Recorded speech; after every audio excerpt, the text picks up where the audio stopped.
आज मैं आपको कंसेप्ट ऑफ लिमिटिंग फैक्टर्स अर्थात सीमाकारी कारकों की संकल्पना के बारे में बताऊंगा।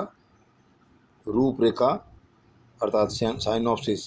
पहला है विषय प्रवेश इंट्रोडक्शन। दूसरा है लाइबिक का न्यूनतम नियम लाइबिक्स लॉ ऑफ टॉलरेंस।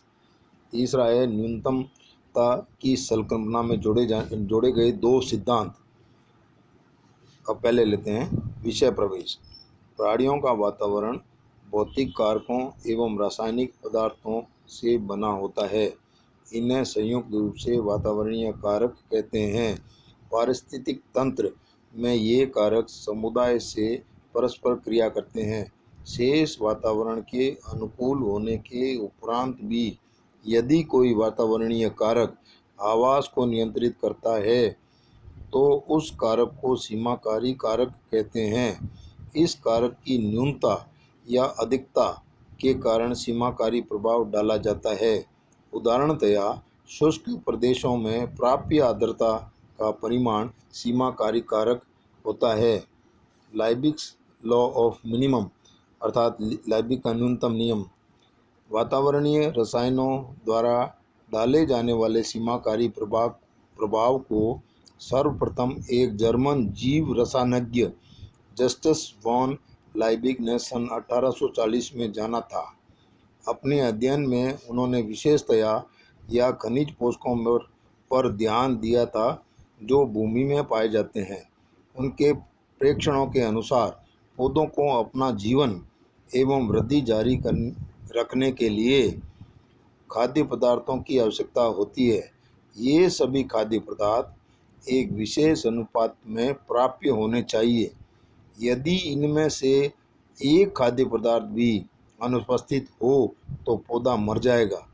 यदि एक खाद्य पदार्थ न्यूनतम अनुपात में प्राप्य हो तो पौधे की वृद्धि भी न्यूनतम होगी।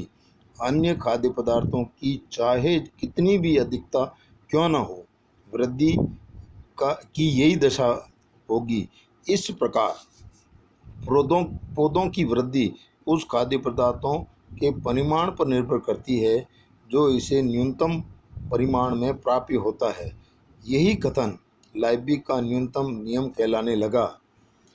ब्लैकमैन 1905 ने प्रकाश संश्लेषण के नियंत्रण से संबंधित 5 कारकों का वर्णन किया।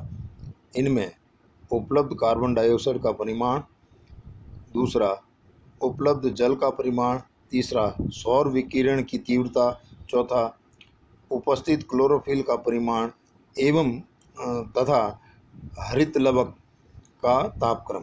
इनमें से कोई भी कारक यदि न्यूनतम अनुकूल परिमाण में उपलब्ध हो तो वह इस प्रक्रम की दर को नियंत्रित कर देगा तथा किसी भी कारक के अपर्याप्त होने पर यह प्रक्रम रुक जाएगा, चाहे अन्य सभी कारक मात्रा में उपस्थित ही क्यों न हो। यही सिद्धांत जंतुओं के कार्यों पर भी लागू होता है। इस प्रकार न्यूनतम नियम में खाद्य पदार्थों के साथ साथ अन्य वातावरणीय कारक भी सम्मिलित किए गए हैं। लाइबिक के समय से अब तक इस क्षेत्र में काफ़ी शोध कार्य किया गया है, जिसके आधार पर ज्ञात हुआ है कि न्यूनतमता की संकल्पना में निम्न 2 सिद्धांत और जुड़ने चाहिए। पहला, लाइबिक का न्यूनतम नियम केवल स्थायी दशा की परिस्थितियों में लागू होता है, अर्थात जब द्रव्य और ऊर्जा के अंतर्वाह यानी इनफ्लो इसके बहिर्वाह यानी आउटफ्लो को संतुलित करते हैं। उदाहरणार्थ, मान लीजिए कि झील में कार्बन डाइऑक्साइड मुख्य सीमाकारी कारक था और इसलिए उत्पादकता जैव पदार्थ के क्षय से आने वाले कार्बन डाइऑक्साइड के संतुलन में थी। इस संतुलन में प्रकाश, नाइट्रोजन, फास्फोरस इत्यादि काफ़ी मात्रा में उपलब्ध थे, इसलिए ये उस समय सीमाकारी कारक नहीं थे। यदि तूफान के कारण झील में अधिक कार्बन डाइऑक्साइड आ जाए तो उत्पादन दर बदल जाएगी और यह अन्य कारकों पर भी निर्भर होने लगेगी। जब दर बदल रही है तो यह स्थायी दशा नहीं है और दशा में कोई न्यूनतम घटक भी नहीं है, बल्कि क्रिया सभी उपस्थित घटकों पर निर्भर करती है। इस संक्रमण अवस्था में जिस दर से न्यूनतम कारक प्राप्य हैं उससे क्रिया की दर भिन्न है। जैसे जैसे विभिन्न घटक प्राप्य होते जाएंगे, उत्पादन दर शीघ्रता से बदलती रहेगी, जबकि कुछ कारक शायद फिर से कार्बन डाइऑक्साइड सीमाकारी न बन जाए। तब झील का पारिस्थितिक तंत्र एक बार फिर न्यूनतम नियम से नियंत्रित दर पर कार्य करना प्रारंभ कर देगा। दूसरा है कारकों की पारस्परिक क्रिया।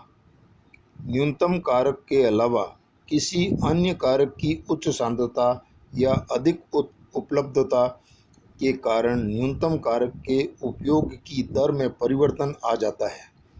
यदि वातावरण में किसी पदार्थ की कमी हो तो कभी कभी प्राणी कम से कम कुछ अंश में इसके बदले अन्य मिलता जुलता पदार्थ ग्रहण करने लग जाते हैं। जैसे स्ट्रोंशियम बहुतायत होने पर मोलस्क अपना कवच में कैल्शियम के स्थान पर स्ट्रोंशियम का प्रयोग करने लगते हैं। यह भी साबित किया जा चुका है कि पौधों को धूप की अपेक्षा छाया में वृद्धि करने के लिए कम जिंक की आवश्यकता होती है। इसलिए भूमि में जिंक का उपलब्ध परिमाण धूप में उगने वाले पौधों की अपेक्षा छाया में उगने वाले पौधों के लिए कम सीमाकारी होगा। समाप्त।